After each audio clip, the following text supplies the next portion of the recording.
नमस्कार। देश में और झारखंड में आम चुनाव चल रहा है और ऐसे में दूसरी तरफ जो है ईडी की कार्रवाई बढ़ती जा रही है। मंत्री आलमगीर आलम की मुश्किलें जो है वो कम होने का नाम नहीं ले रही है। अब तस्वीरों में देखिए, आज दूसरा दिन है जब आलमगीर आलम ईडी दफ्तर पहुंचे हैं। आपको बता दें कि जिस तरीके से 12 मई को मंत्री आलमगीर आलम को समन करके ईडी ने 14 को बुलाया था, 14 को वो हाजिर भी हुए और लगभग 9 घंटे उनसे पूछताछ चली। इस 9 घंटे की पूछताछ में मंत्री आलमगीर आलम से कई सवाल किए गए। आपको जिस तरीके से पता है कि 6 मई को जिस तरीके से रांची के 1 दर्जन से अधिक ठिकानों पर ईडी के अधिकारियों ने छापा मारा था और इस छापेमारी के दौरान जो है मंत्री के ओएसडी संजीव लाल के नौकर जो कि जहांगीर आलम है, उनके फ्लैट से लगभग 37 करोड़ से भी अधिक कैश बरामदगी हुई थी। इसी कैश बरामदगी मामले में जो है मंत्री आलमगीर आलम को तलब किया गया था, उनसे पूछताछ की जा रही है। इस वक्त आप देखिए कि इस वक्त मैं ईडी कार्यालय के पास खड़ा हूं और मंत्री आलमगीर आलम जो है वो अपने समय पर कहें 1 घंटा लेट ही थे, वो लगभग 12 बजे वो यहाँ पहुंचे और उनसे जो है यहाँ पर पूछताछ की जा रही है। इसके साथ ही साथ आलमगीर आलम के साथ ओएसडी संजीव लाल हो, जहांगीर आलम हो, तीनों से पूछताछ की जा रही है और 37 करोड़ जो कैश बरामद हुए थे उससे उसका सोर्स मांगा जा रहा है।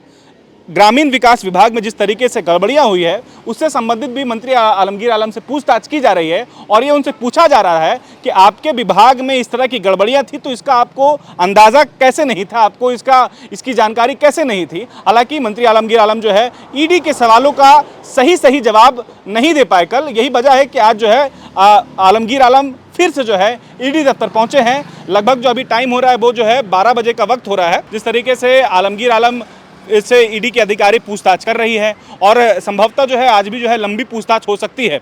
तो देखिए कि लगातार जो है आलमगीर आलम की मुश्किलें जो है बढ़ रही है। एक तरफ आम चुनाव है, आप देखिए कि पहले चरण का मतदान हो चुका है, झारखंड में दूसरे चरण का मतदान होना है, 20 तारीख को मतदान होना है और ऐसे में राज्य सरकार के जो है एक तरह से कहे ग्रामीण विकास विभाग के मंत्री आलमगीर आलम का जो कद है वो किसी से छिपा नहीं है। ऐसे में आलमगीर आलम ईडी के जद में है, ईडी उनसे सवाल जवाब कर रही है और ईडी के कितने सवाल का वो जवाब दे रहे हैं ये तो खैर आने वाला वक्त ही में ही पता चलेगा। लेकिन हमारे पास जो जानकारी है वो यही है कि उनसे लगभग कल 9 घंटे पूछताछ जो चली उसमें उनसे कई सवाल जो है ईडी के अधिकारियों ने किया। कमीशन खोरी का मामला हो, 37 करोड़ कैश जो बरामदगी हुई उससे जुड़े सवाल उनसे किए जा रहे हैं। उनसे पूछा जा रहा है कि आपको कैसे जानकारी नहीं थी कि 37 करोड़ कैश वो भी आपके ओएसडी के नौकर के घर पे हैं।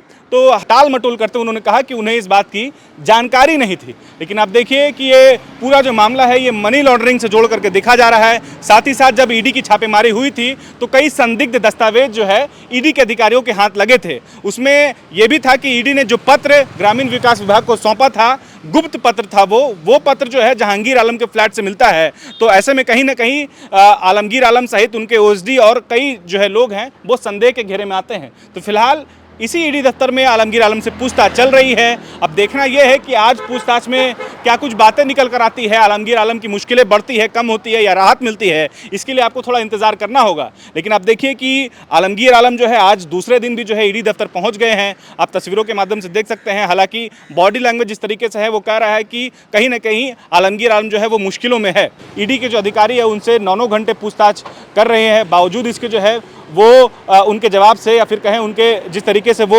ईडी का सामना कर रहे हैं उससे वो संतुष्ट नहीं है। यही वजह है कि आज दूसरे दिन भी जो है मंत्री आलमगीर आलम ईडी दफ्तर पहुंचे हैं और उनसे जो है पूछताछ कर रही है। इसके साथ ही साथ ओएसडी संजीव लाल और जहांगीर आलम जो कि उनके नौकर बताए जा रहे हैं वो भी अभी जो है ईडी दफ्तर में है और संभवतः तीनों को एक जगह बैठा करके जो है ईडी के अधिकारियों जो वो मनी ट्रेल का ये जो पूरा मामला है वो जोड़ करके देख रही है और उसके साक्ष्य जो है उससे साक्ष्य जुटाने की कोशिश कर रही है। अब देखना ये है कि ये जो पूछताछ है उस पूछताछ का जो है परिणाम क्या आता है, आलमगीर आलम को राहत मिलती है या वो मुश्किलों में फंसते हैं। आप देखिए कि इससे पहले भी कई हेमंत सोरेन जो कि राज्य के मुख्यमंत्री थे उन पर भी ईडी की कार्रवाई होती है और कुछ ही महीनों के बाद 2 से 3 महीने का वक्त ये बीता है और ऐसे में उनके एक कहें ग्रामीण विकास विभाग के मंत्री आलमगीर आलम जो कि उनके कैबिनेट के एक महत्वपूर्ण मंत्री हैं और हेमंत सोरेन और आलमगीर आलम की अगर जहां तक बात की जाए तो दोनों का एक मजबूत बॉन्डिंग था। अब आलमगीर आलम भी जो है ईडी की जद में है, हेमंत सोरेन पहले से जेल में है।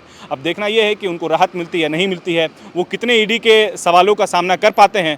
तो इसके लिए आपको थोड़ा इंतजार करना होगा। हमारी निगाहें ईडी के साथ जुड़ी हुई है, ईडी पर है, जो भी अपडेट्स रहेगी आप तक पहुँचाएंगे। शुक्रिया। बायोम मेडिकल प्रिपरेशन का एकमात्र संस्थान जहां है complete digital classrooms, individual doubt counters, video lectures, student tracking system, library facility, 100% result oriented rankers batch, study package and class notes in PDF।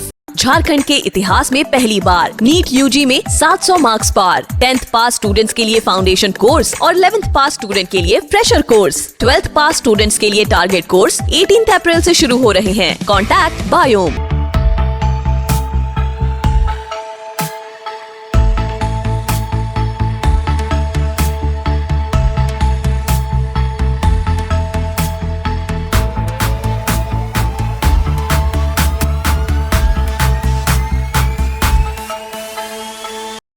thefollowup.in.